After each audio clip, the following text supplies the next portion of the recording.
Hi guys, Glorious Egg Roll here, and it's been a while. What can I say? It's I've had a lot going on with life, with work, with family. Good things, not bad things. So that's a plus. I also upgraded my system. There's also been various different techs that have come out. There's obviously been some changes in Arch Linux as well, minor changes, but for the most part, our old guide still works pretty well. But a lot of people have been asking me to do a 2017 guide, and we're gonna do it. So bear with me. I've got my guide over here that's been updated, and I may pause periodically just to go through my notes as we're going through this. And yeah, I'm just gonna go ahead and get to it. So the first thing you want to do, if you're on Windows, which most people that are debating installing Linux are going to be on Windows. So we'll go to the Arch Linux website. We'll hit download. And if you scroll down for your country, find a website. For the US, I usually use Aggregate, but you can use any one of them. Let's see if I can find it. There it is, Aggregate. Okay. And you're going to want the one that's about 500 megabytes right here, and make sure it's an ISO and download it. I've already downloaded it, so we're not going to do anything else there. See, I've got a lot of crap in here. Okay, so the next thing you're going to do after you download it is you're going to go Google Rufus. It'll be the first website that comes up, this rufus.akio.ie. I don't know why it's such a weird domain, but this is what you want. So you're going to click Rufus. Click download. I've already downloaded that as well. And it's right here. Okay, so here it is. Next thing you're going to need is USB stick. Make sure you have a USB stick. It's only 500 megabyte ISO, so you don't need one that's like huge or brand new or anything like that. Any USB stick should do as long as it's, say, like a gig or more. So we'll plug that in. Rufus will automatically detect it. Make sure that has your device selected. It should auto detect it, but just in case, make sure this says GPT partition scheme for UEFI. FAT32 is fine. This is fine. This is fine. Make sure these are checked. Make sure this does not need to be checked. So it's all our default options. Make sure this says ISO image. Click the little button here. Choose our ISO. Okay, we're going to hit start. Right in ISO image mode, hit OK. It'll give you this warning saying that it's going to wipe everything on the USB drive. Go ahead and hit OK. We're not going to do it because I've already done it, but whenever that's done, oops. Whenever it, really, Rufus? There it goes. Okay, so whenever that gets done, writing, this whole bar will be green. It'll still say ready, but this whole bar will be green. Once that's done, you can just hit OK or close or whatever. Okay, so that's written on Windows, on our USB stick. Let's go ahead and reboot.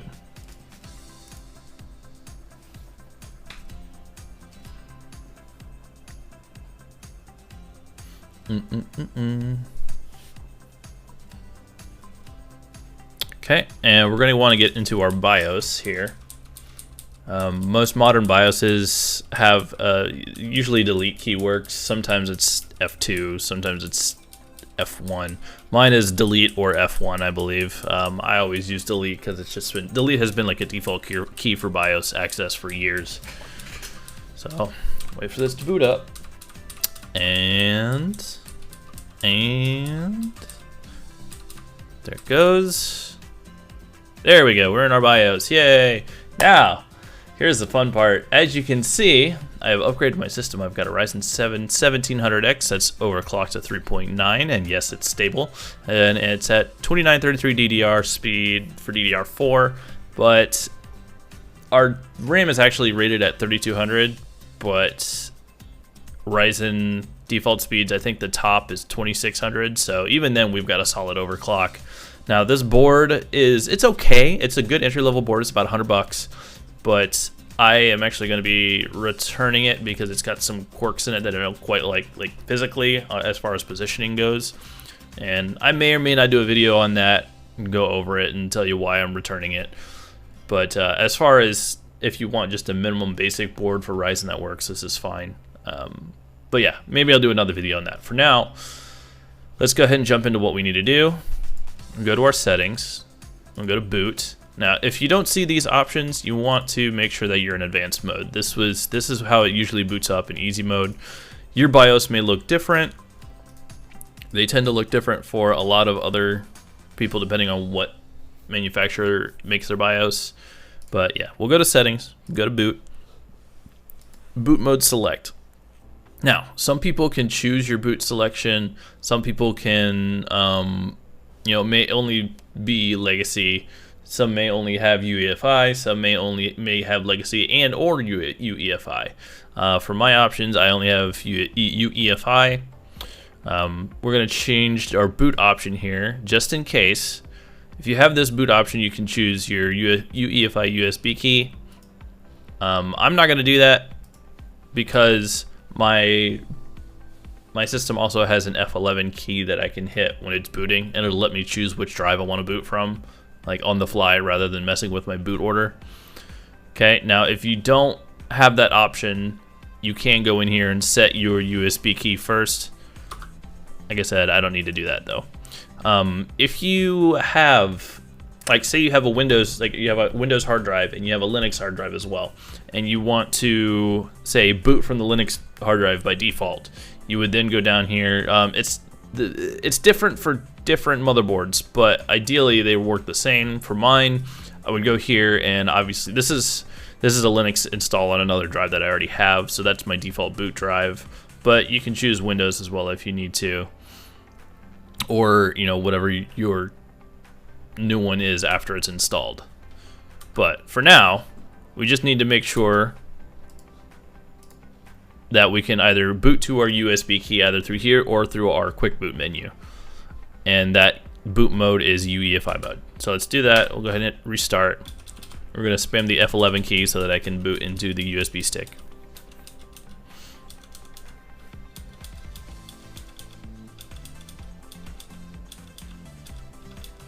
Okay, there it is. And this is our USB stick, so we'll boot to that. Arch Linux, and it'll boot in. And bring up my guide here so I have my notes.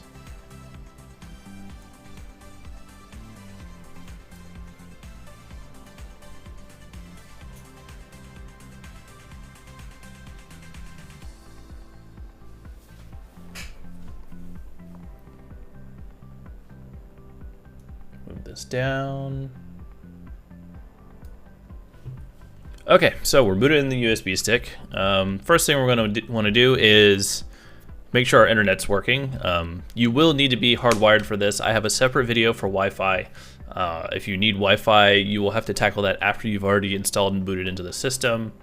Just for this initial install, make sure you have just a wired connection. Okay, so we'll do ping c3 google.com. Good, our internet's working. Next thing we want to do is make sure that our EFI variables are running by typing EFI var L. There they are. Okay, and next thing we want to do is see what our partitions are in our drive. So we'll do lsblk. All right, so obviously I've got a lot of drives hooked up here. Let me go through these. SDA1 or SDA is our 1 terabyte drive. That's what we're going to be installing Linux on, Arch Linux. SDB2 or SDB is that is my storage drive. SDC is our USB stick. SDD is my current Linux install, which we're not going to be touching, and NVMe is my Windows install, which we're also not going to be touching. So the only thing that we got to mess with is SDA1 here. Just be very careful, make sure you have the right drive. All right, so let's go ahead and do gdisk dev SDA. And we're gonna do, before you do this, make sure that one, you have the correct drive. I'm using SDA, I know that I'm using SDA, and I know what's on it. Make sure that there's nothing on it that you need to keep, because this will boot, or this will completely wipe the drive. Okay, we're gonna wipe the drive. We're gonna do clean partitions on it. So we'll do, after gdisk, we'll do xz Why? Why? Okay, SDA is wiped. Now we'll do, we've got to prepare the partitions, so cg disk dev SDA.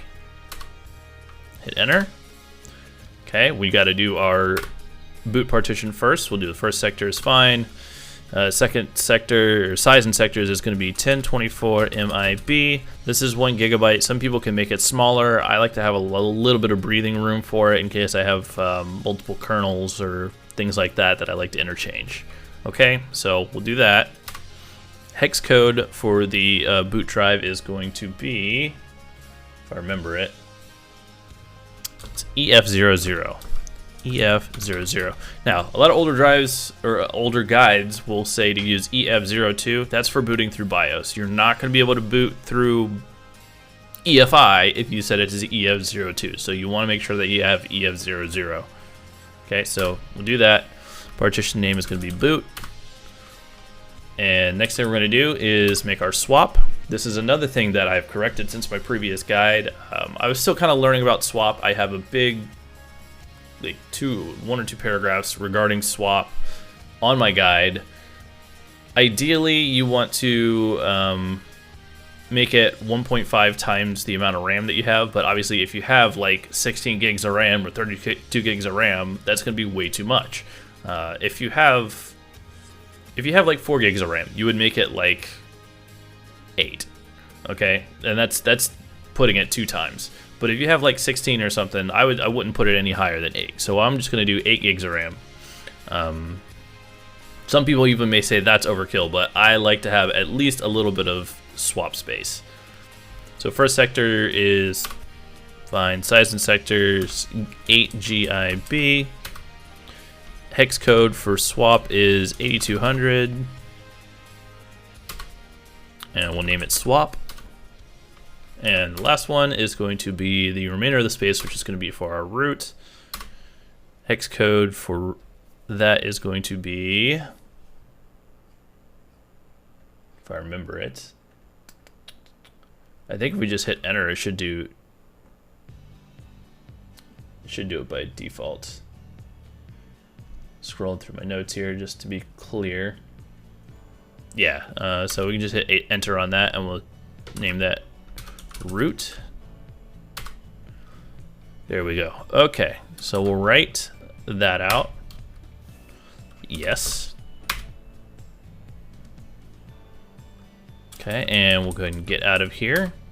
Now we've got to apply those file systems. Do mkfs.fat-f32 dev sda1, and that will convert our partition 1, which is our boot drive, to FAT, or our boot partition to FAT. Next thing we got to do is prepare our swap, so make swap dev sda2, and then swap on dev sda2, and last we've got to make our root partition ext4, so mkfs.ext4 dev sda4. Oh, sorry, it's SDA3 I'm reading off of here.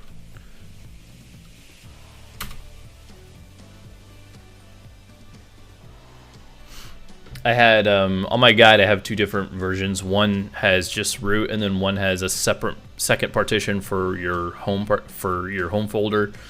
So if you wanted to make home on a separate partition, you could follow that part of the guide. I'm not doing that. We're just putting everything in our root partition for now because it's a lot easier.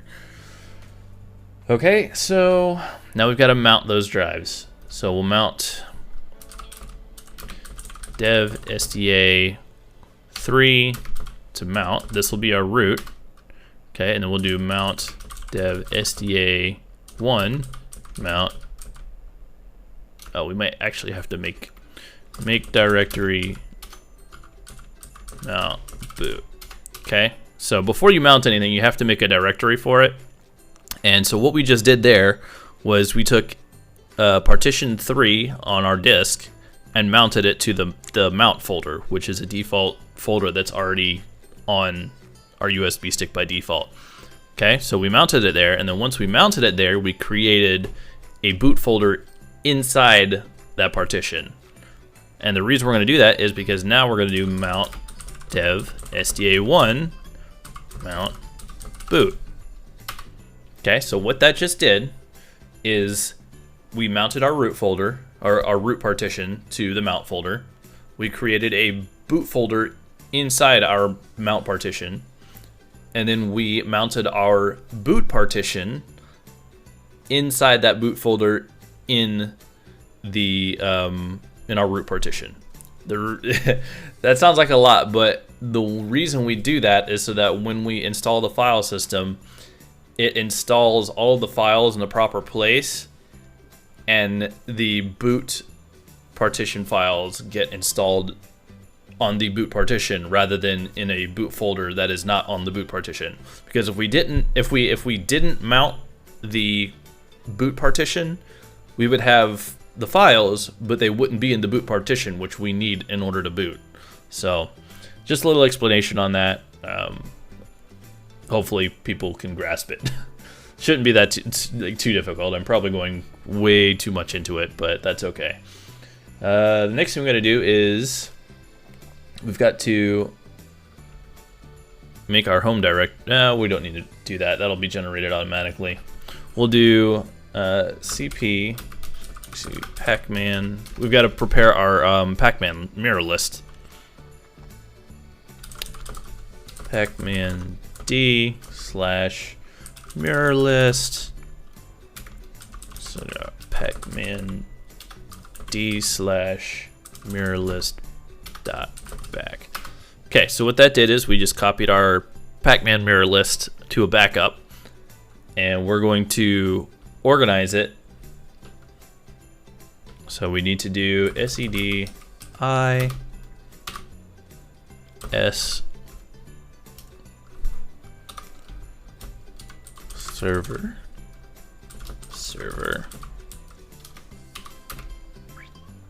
and do this pacman d / mirror list dot back. Okay, so now what that command did is it removed all of the hashtags for all of the commented out servers in our backed up list. Okay, and the reason we're going to do that is because the next thing we're going to do is we're going to do a rank mirrors that will pick the top 6 mirrors that ping the closest, so that when we update packages and install from pacman, it picks the closest servers available. So the way we do that is we do rank mirrors in 6 see pacman d / mirror list dot back, and then we're going to write it to center pacman d / mirror list. Right, so that's going to do that, and it's going to take a minute. So while that's doing that, I'm going to turn off my camera, let it do its thing, and mute my microphone as well.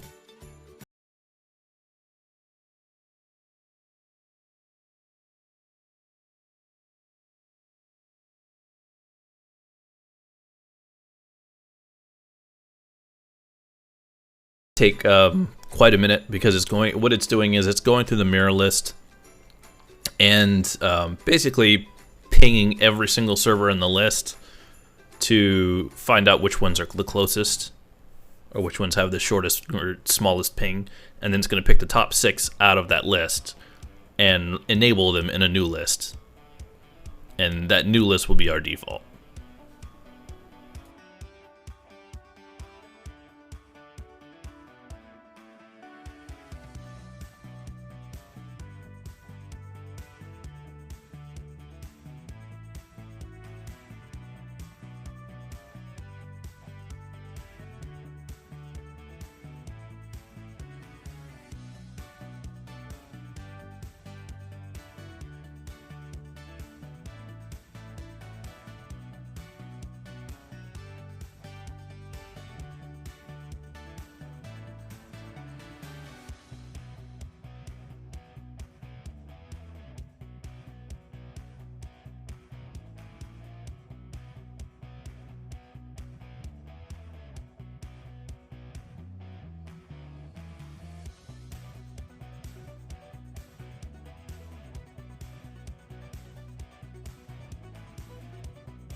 All right, looks like that's finally finished. So let's go ahead and move on to our next steps. I may actually cut that out of the video just to shorten the video a little bit afterwards. But for now, let's go ahead and keep going here. Bring my guide back up. Okay, so next we're gonna do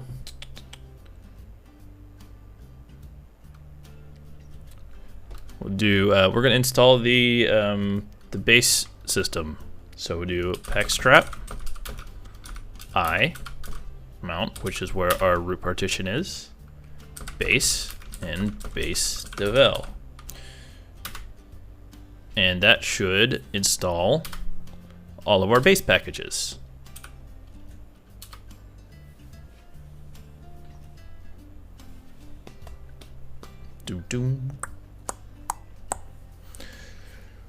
I actually had somebody complain about some of the sound effects and noises and stuff that I make when I'm not paying attention.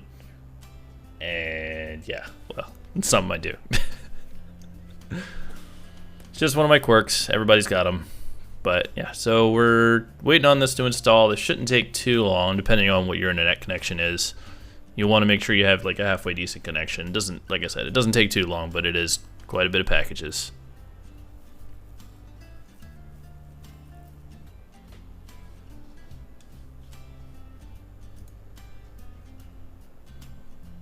There it goes, 148 packages.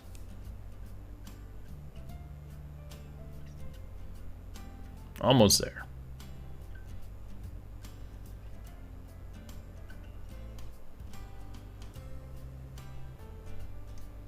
Maybe.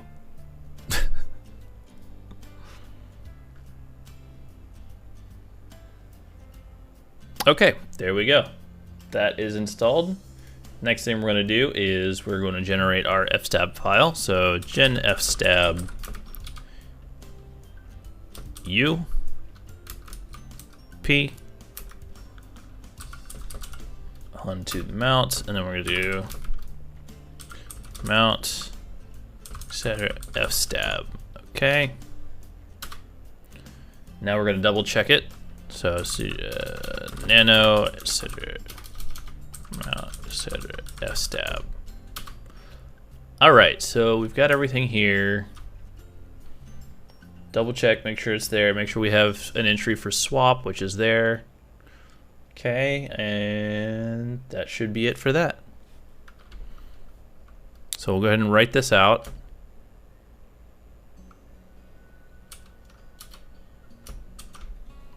All right, and that's done. The next thing we're going to do is we're going to chroot into our system. So sudo, whoops, arch chroot mount. Okay, now we are actually inside our fresh install. There's still a little bit of things that we got to do for making sure that it's booting properly and whatnot. So we're going to go ahead and tackle those things now. First thing is we need our locale set. So we'll do nano center locale gen. Okay. The easiest way to do this is hit Control W and search en_us.utf all caps -8. There is a couple of them. Obviously, there's one that's commented out, so we'll hit Control W and search again. You don't have to retype it, just hit Control W and hit Enter, and there it is. It brings us right there. So we'll remove the pound mark there. Somebody had also yelled at me for calling that a hashtag. So we'll remove the pound mark there, hit Control O to write it out, hit X or Control X to exit out of there, and then we'll do our locale gen. All right, now we need to set our locale again. Echo lang equals en_us.utf-8 to etc locale.conf, and then export lang equals en_us.utf-8. Now we'll go ahead and set up our time. So ls user share zone info. Okay, so we're going to go ahead and set up our time. These are all the base available time areas. I know which one I'm in, so we're just going to do that, and that is lns user share zone info America, New York. And we'll do that to etc local time. Okay, and we'll set up the hardware clock as well. You show your clock, CST OHC, UTC. That's set. And now we have to do our host name. So I always, when I'm on my main computer, it's named Shittywock. So we're gonna name it Shittywock. Echo Shittywock. So host name. Okay, now one important thing, you may have noticed that I didn't do the discard option on any of my drives. The reason is it is recommended through the Arch wiki that you don't use discard, but instead use fstrim timer for via systemd, and what that will do, it'll run trim as a service weekly, and that is a much safer way to do trim on all of your drives that support it. So we do sudo systemctl enable fstrim timer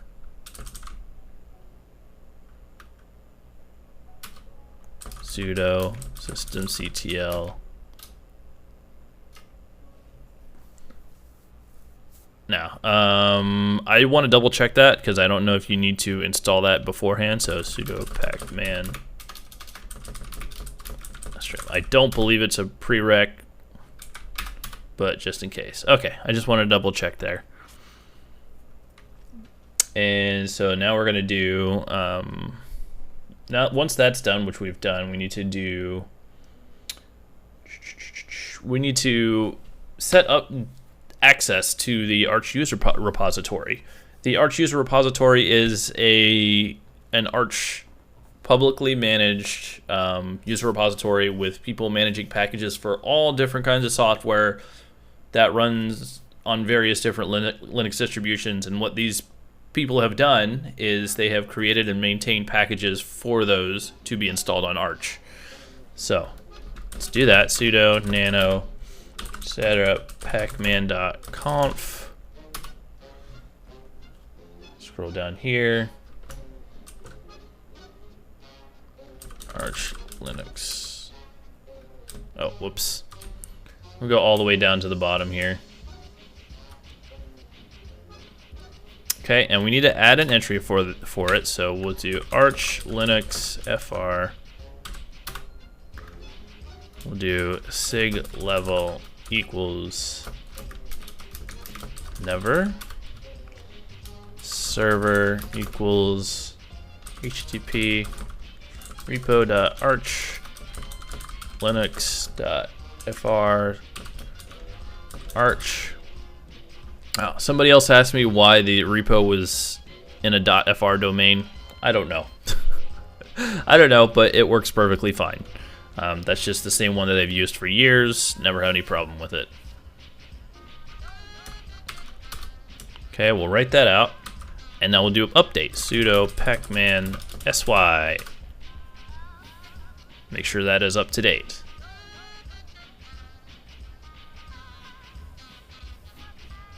And you can actually change that too if you don't want it named Arch Linux FR. See how it says how it just updated that? We'll go back and change that so that you have something nicer named. You can change it like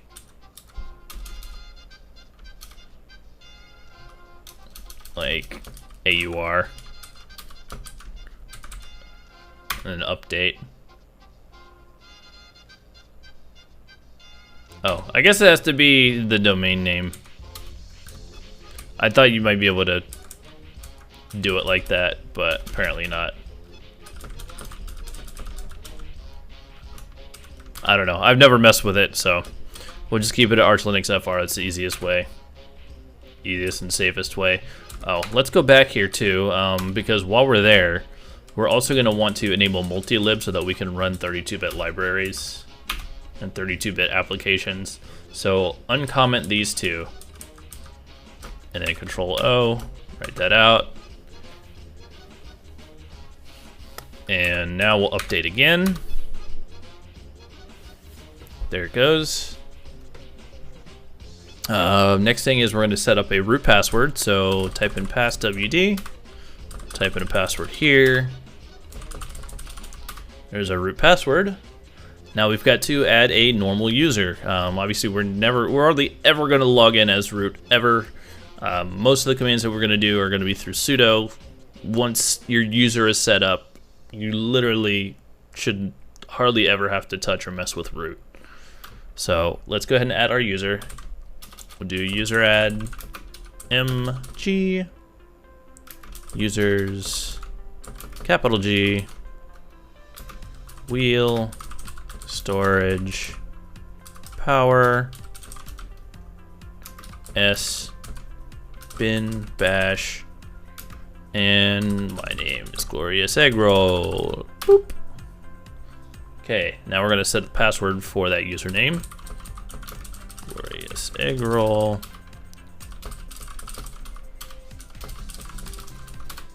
That's set.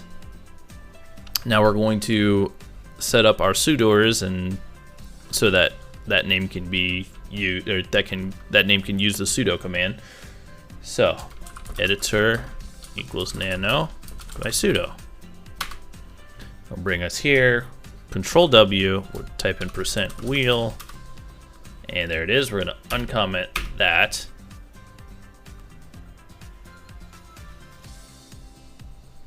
And then at the bottom here, we're gonna add defaults root PW. And what that will do is anytime somebody that's not a root user tries to use the sudo command, it will make them type in the root password. This way you can't run root commands if you don't have the root password, or it's basically like administrator access for Windows. Okay, so write that out. And now we're gonna do ourselves a favor and sudo pacman s bash completion, just to make our life easier. Okay, let's double check that our EFI variables are mounted. Mount t EFI var fs EFI var fs sys firmware EFI var fs. Okay, already mounted. That's fine. We just need to double check, make sure those were mounted. And now we have to install our bootloader. So we'll do, let's see.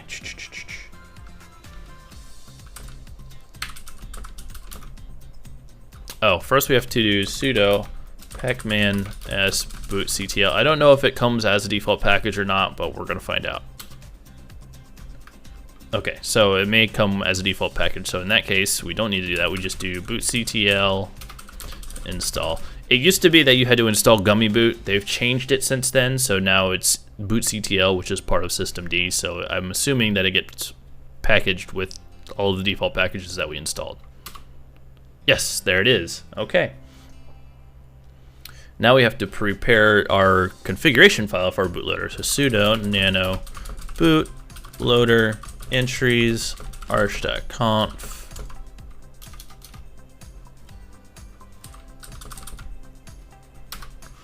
All right, so we're gonna title it Arch Linux. Linux is going to be VM Linux Linux and init /init ram fs -linux.img. Now there is another line that we're gonna have to add after this, but for now I'll write that out. And the other line is for our to tell it to boot from our root partition. So we'll do that in a minute. But first, the way we're gonna do that is first we'll do lsblk again, and we'll look. Now it says SDA3 is our root partition. See where it has the little, I can't point it out here, but if you look where it says SDA3 and you look all the way over where it says mount point and see how it has the slash on the mount point, that slash means that it's our root partition, okay? We need to add our root partition as the bootable drive to our configuration that we just made. So in order to do that, I've got this command that I've made. It's a little bit long, a little bit winded, but it works. Okay, so we're gonna do echo options root equals PART UUID equals cache PLK ID S PART UUID O value dev SDA3 RW. Be very careful, make sure you type this properly. Okay, we're gonna close that. Make sure that's a double. Do not do single here. Do not make it like this. Make sure you have the double this, because what the difference is if you write it as single, it overwrites the file. If you write it as double, it adds it to the bottom of the file. Okay, and we'll do that as /boot loader entries arch.conf and enter. Okay, now we'll double check sudo nano bootloader entries arch.conf. Hey, there it is. That is our boot line right there. Okay, so that should be good to go. Now, if you have an Intel processor, obviously I'm on AMD right now, but if you have an Intel processor, there's something that you're going to need to do. But in order to do that, we have to install a package first. So we'll drop out of here, and we would do sudo pacman s intel-ucode. All right. Now, once you install that, I'm not going to do it because we're on an AMD system, but once you install that, you would then go back in here and edit this again, and you would add another line up here that says init-rd/intel-ucode.img. Excuse me. Okay, so you add that line, and that's what you would need to do for Intel. I'm gonna go ahead and remove it since I'm on AMD. Control O, Control X, there we go. And we're getting near the end here. Let's go ahead and make sure our internet starts up whenever we reboot. So we'll do IP link just to see what our device is named. Here it's enp33s0, so we do sudo systemctl enable enp33s0. Oops, this is actually going to be enable dhcpcd at enp3s0.service. Okay, and you're also going to want to install Network Manager. I think it comes installed by default, but let's go ahead and check. Sudo pacman s Network Manager.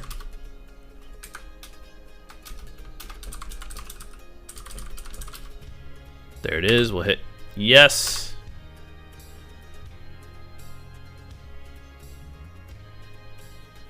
Let it do its thing. And then sudo systemctl enable network. Make sure this is a capital N manager. Maybe, maybe not.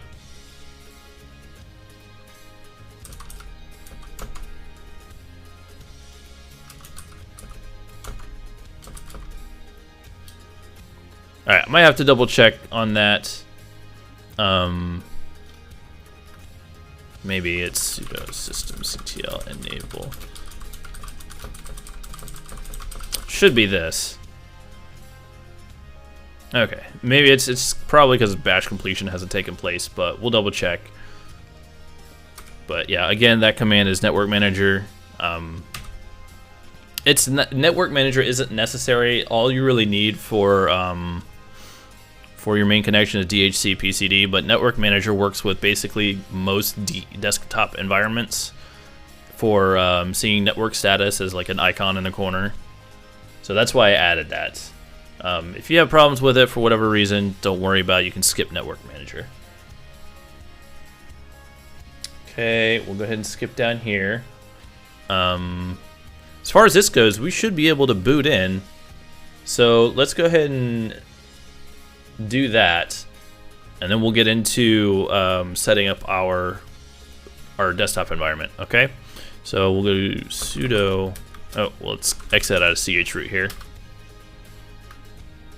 and you mount our mounts. Make sure everything's unmounted. Sudo reboot, and we're gonna unplug our USB stick. I'm gonna spam F11 again.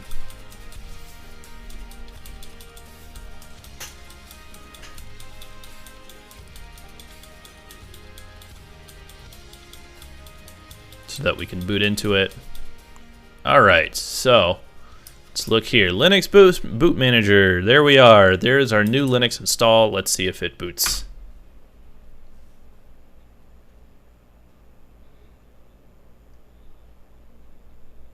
So far, so good. So far, so good. That's good. That's fine. Hey, there we go. Look at that. We're booted into our system. We're officially good to go as far as having the base system installed and set up. Now, obviously, we're going to want something visual, something nice, something to log in and look at, and something to, you know, run all of our programs in. So let's go ahead and get into that. We'll log in here. Okay, and now we need to, I'm on an Nvidia card.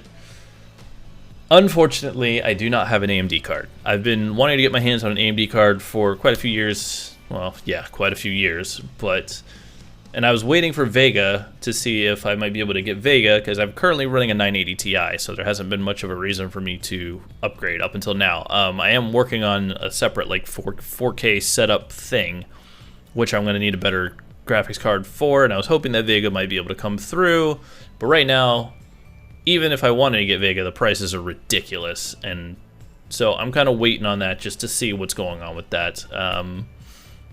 You know, who knows, maybe I'll get like an RX 480 or RX 580 or something from AMD later on down the road and be able to test stuff on that for wine and whatnot. But for now, I'm going to go through my AMD stuff, or my Nvidia stuff, because that's what I'm running. First thing you're going to do is we're going to do sudo pacman s Nvidia dkms lib glvnd Nvidia utils OpenCL Nvidia, and then we're going to do the lib32, the 32-bit binaries for it. So lib32 Nvidia utils lib32 OpenCL Nvidia settings. Now, some people may ask, why are you using DKMS instead of normal Nvidia, or the normal Nvidia package? It's because later on, like, I like to run custom kernels. I like to try out different kernels or modify kernels or compile my own kernels, things like that. And so in order to do that, I use DKMS modules. And what that allows me to do is when I compile, I add a pacman hook, and we'll show you how to do that, and it automatically adds Nvidia to every single kernel that I compile without me having to go mess with it. And that is very, very good, because sometimes you can compile a new kernel and then you're like, oh man, I got this cool kernel I want to try out, and then you go to reboot and you're not getting anything, and you're like, why can't I boot into my system? And you forget, oh, I forgot to install Nvidia again. So anyway, that should take care of that. So we'll hit enter. It'll ask us for the root password. Hit yes. Let it install its things.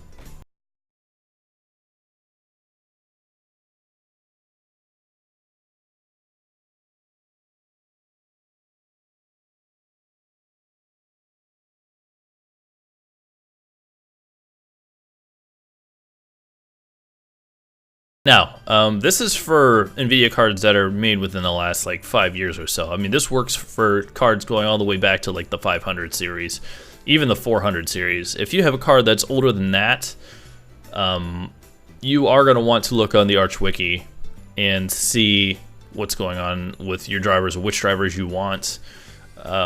These are proprietary drivers. I'm not running NewView. I'm not running the open source drivers at all. This is the Nvidia proprietary drivers. So let's go ahead and wait for this to finish installing. This also does not tackle installing NVIDIA drivers on a laptop. I have a separate video for that as well, or excuse me, I have a separate tutorial for that on my website. It's not a video, but it does go through what the steps to do on a laptop. So if you're on a desktop, this will work perfectly fine. And it looks like I didn't have the Arch Linux headers, so we're gonna have to do sudo pacman s linux headers, and then we're gonna have to rerun that command. Hit yes.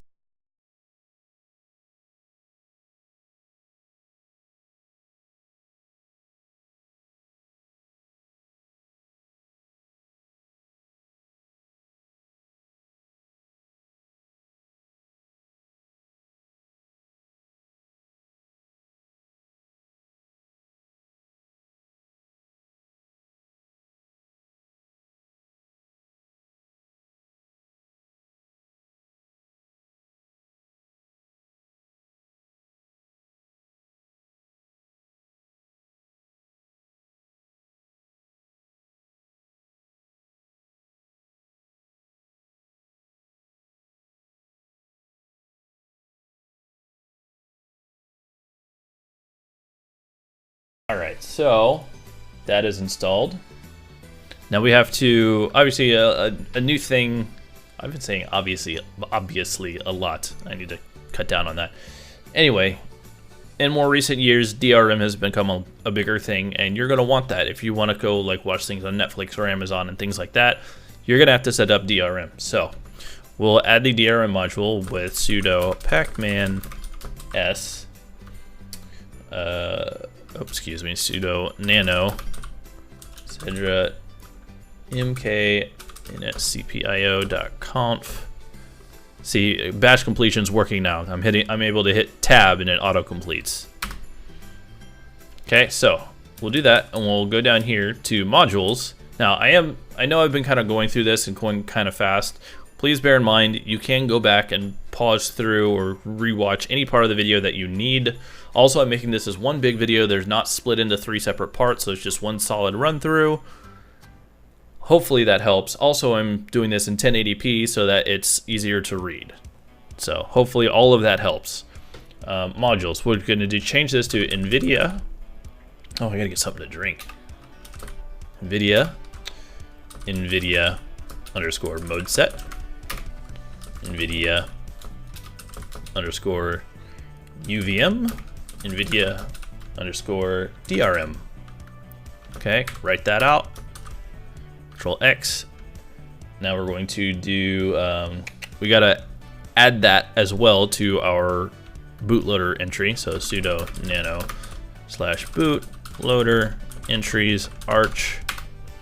Go down here at the very end of this, just hit space, and then we're gonna do Nvidia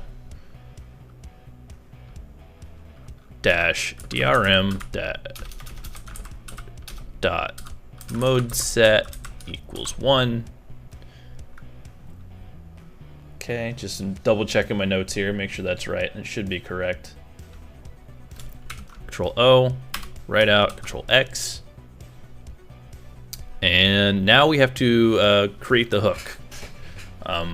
The reason we do this hook is so that the DKMS module gets installed to every single kernel that we install, so that whenever we swap kernels manually, we can have it just load up for us. So, sudo nano cedra pacman d hooks. Actually, we're gonna have to create that folder because it doesn't look like it exists. So cd pacman d make direct hooks.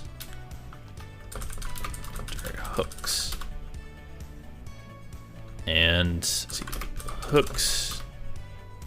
Actually, we can just do this. Sudo nano cedra pacman d hooks nvidia.hook. Okay, now we're gonna have to add this. All of this. We'll do trigger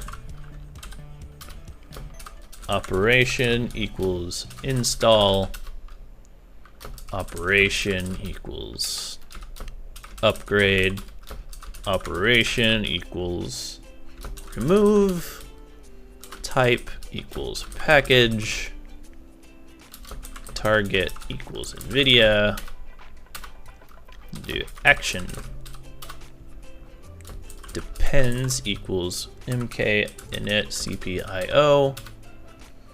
When equals post transaction. Make sure that you have post transaction, all of them capitalized properly, or how I'm typing it. Exec equals user bin mk init cpio dash capital P. Write that out. Okay, so that's done.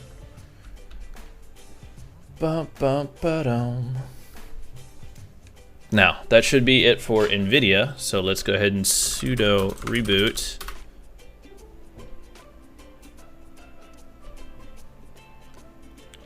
And it should boot properly into here.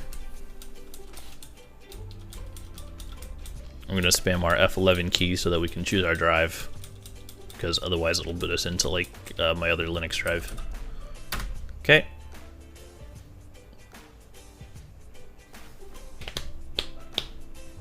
Well, I didn't have any problems, so far so good with Nvidia.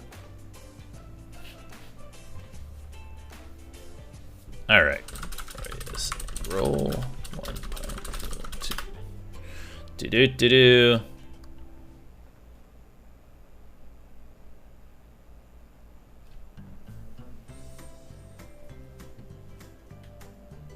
All right, so now we need to go through here.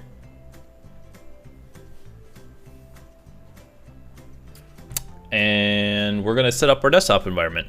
Sudo pacman s xf. If you have a touchpad, you're gonna need to install this. I don't have a touchpad because I'm on a desktop, but that would be what you need for a touchpad for a laptop. I don't need that. So next thing is for OpenGL and GPU graphics and whatnot. Sudo pacman s mesa. Oh, apparently one of our packages already installed it. So if it's already installed, don't worry about it. Otherwise, you can just go ahead and install it if you need to. So that's installed. Now we need to install Xserver. Now, a lot of people may be asking why I'm not using Wayland. Wayland still is too early in development, has too many problems still. If you want to have things working and running and be able to game easily, effectively in Linux, easiest way is not just, don't even bother with Wayland. Don't even fuck with Wayland, not until later on. I should probably not use that word, but anyway, I'll edit it out later. Yeah, let's go ahead and do this. We'll do sudo pacman s xorg server xorg apps xorg xinit xorg twm xorg xclock xterm all yes. Let it do its thing.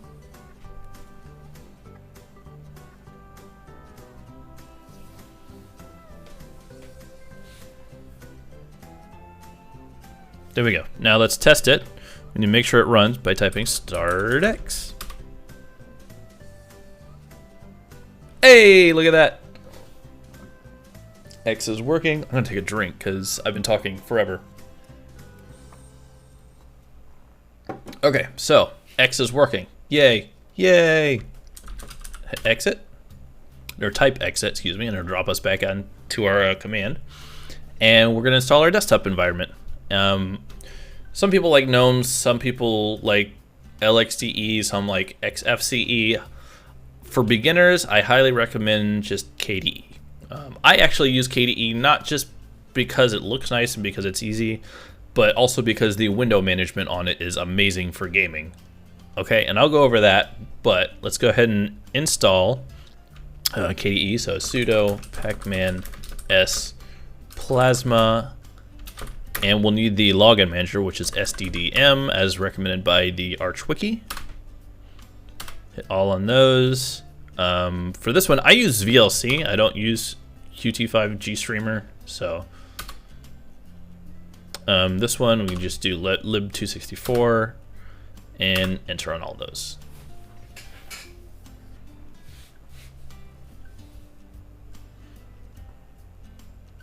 But the other thing with GNOME is they've recently started to use Wayland, and by default it tries to boot into Wayland, which can be really, really problematic, depending on what system you're on. So that can lead, I've noticed recently, that can lead to a lot of different problems. So we're just going to go ahead with KDE for now, using SDDM.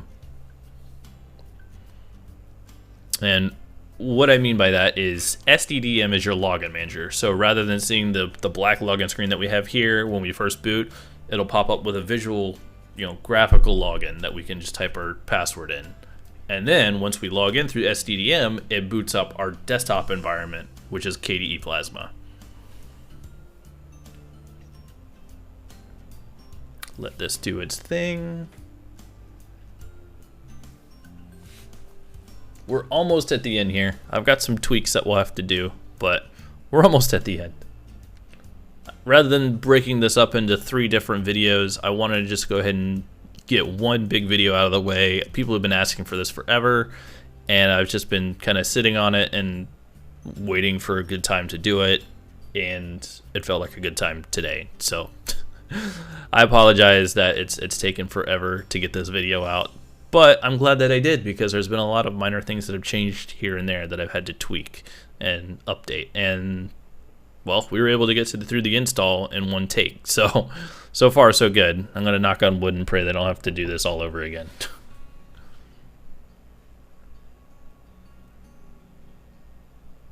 To wait for this thing to finish.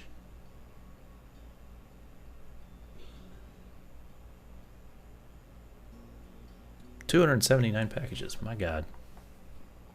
Now, if you wanted something more lightweight, you could definitely go with like SDDM and like LXDE or XFCE or even Mate. If you don't like SDDM, you can do GDM. You can do LightDM. LightDM takes a little bit more configuration, so I wouldn't jump into that right off the bat. You can find information on installing LightDM through the Arch Wiki, but SDDM is quick and easy. So that's what we went with. Wait for the stuff to update.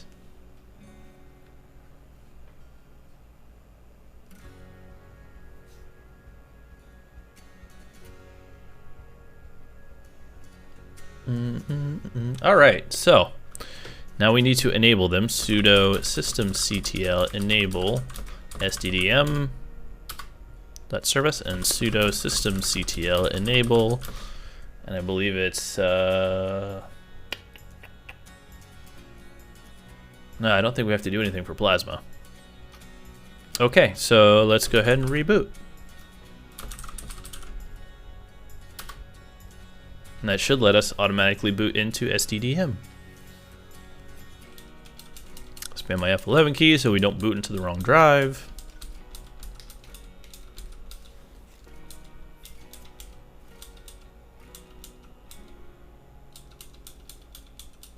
And I just noticed there's a little bit of a static through there. I'm gonna have to fix that with my audio.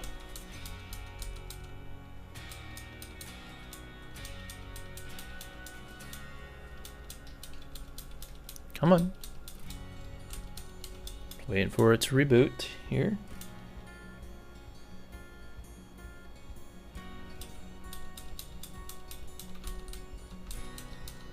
It took me literally like a week to get a solid overclock on this motherboard, so anytime that it stops reboot, it has a thing where it tries 5 times for the overclock. I think it might be giving me problems. We'll see.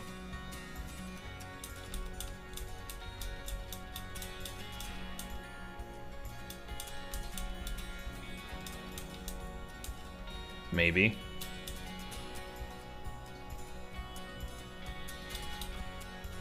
Oh, there it goes. Okay. Just took a minute. Boy, it took its sweet time, didn't it? Okay, let's get to our Linux boot manager. Wait for it to reboot, and it should just drop us straight in there.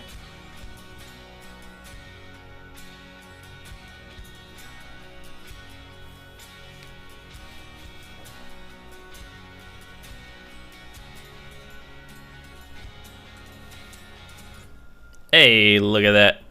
Look at that. Log in here.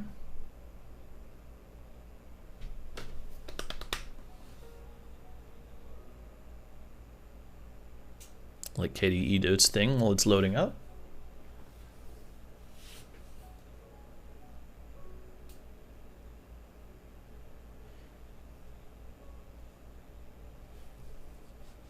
All right. There it is. There it is. We are logged in. We've got KDE here. We are at our desktop. We are officially set up in Arch Linux. Now, this is pretty much the end of setting up Arch Linux. We're going to go through just a few minor tweaks that you're going to want to do for the sake of your sanity. Okay, so first thing is we're going to have to do some Nvidia settings changes, just 2, because one of the long-time complaints is with Nvidia is the tearing You know, people have always complained about seeing screen tearing. There's an easy way to fix that now that they've done. Very, very, very amazing way. So we're going to first open up a terminal. Applications, system. See if I can find it here. I usually have a hotkey where I can just run it. And our system settings, display adapter. We gotta make this a little bit bigger because I can't see anything right now. Okay, we'll do that.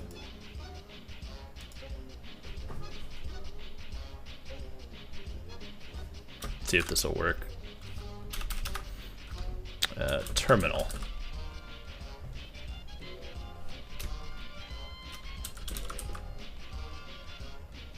I don't remember what the default terminal is, but we're just gonna run an xterm. Okay, so we got a terminal.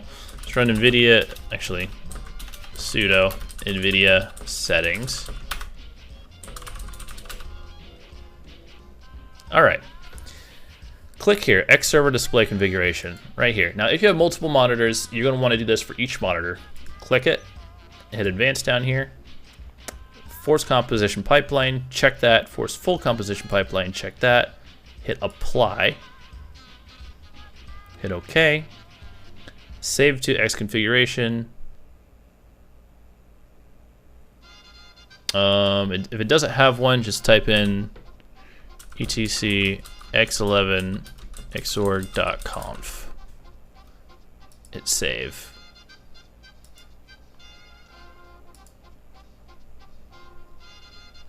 Oh, whoops, I did the wrong. It's etc. I don't know why I typed in ext. There we go. Now it's written. And then we'll go down to NVIDIA settings, save current configuration, and just hit save in your home folder right there. And then hit quit. Hit quit. That's the first tweak. So make sure you do that. Next thing is we need something to install. Let's clear our terminal. We need something to install packages from the Arch user repository. So that is called Yowart. Sudo pacman s Yowart. Yes. There it goes. Okay. So that's installed. And next we're going to, the way you do that is if you find a package on the AUR, you would use it the exact same way that you do pacman, but you would just do like Yowart S and then the package name. Okay. So that's for the AUR. The next thing we need is we need to configure the system for compilation. When you're in Linux, a lot of things that you do is compiling. And even when you run or just install packages from the AUR, a lot of those packages need to be compiled. By default, your system settings are not tweaked to compile. They're going to be slow. So what you're going to do is first, I'm going to install Ccache, sudo pacman s Ccache. Yes. Okay, and then we're going to have to configure make pkg. Nano, etc. make pkg.conf. Now, you'll need to know how many cores you have, and you'll need to know if your processor supports hyperthreading or not.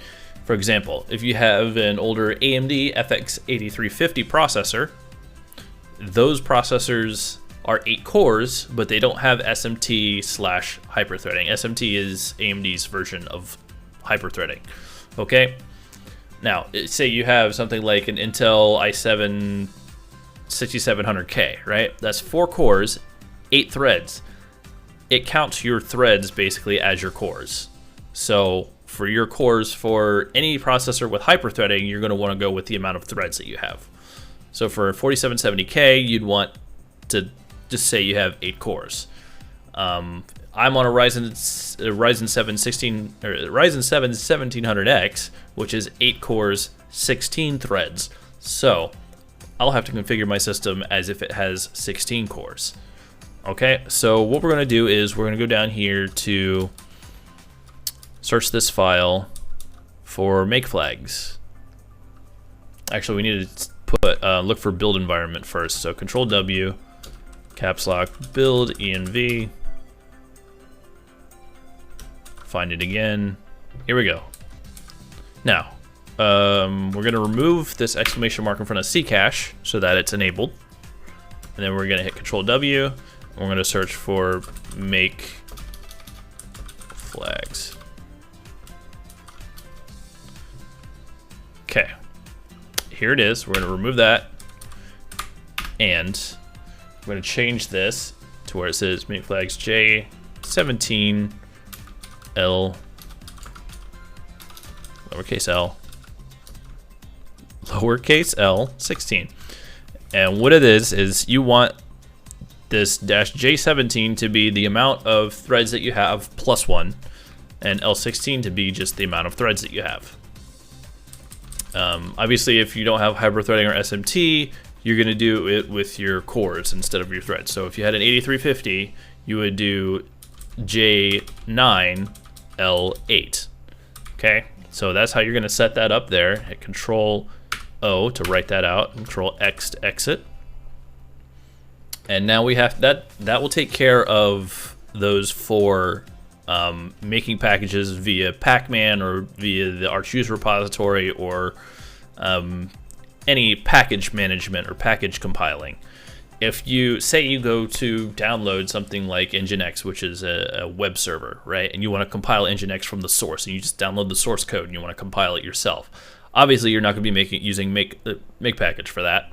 So we have to set the system to always export or always use those make flags and Ccache manually. In order to do that, we do sudo nano. Actually, we don't need to do sudo for that, just nano tilde / dot bash rc. Okay, and then we're going to go down here and we're going to add export path equals, and this is for Ccache, user lib Ccache bin path. All right, that one's added, and then export make flags equals J17 L16, and that's correct. Control X, and that's it. That is done. That will make your system utilize all of your cores / all of your threads properly when making packages, when compiling. We're done. We're finally done. That is my full 2017 Arch Linux EFI install guide setup with your tweaks, with your Nvidia, with your compilation updates, everything.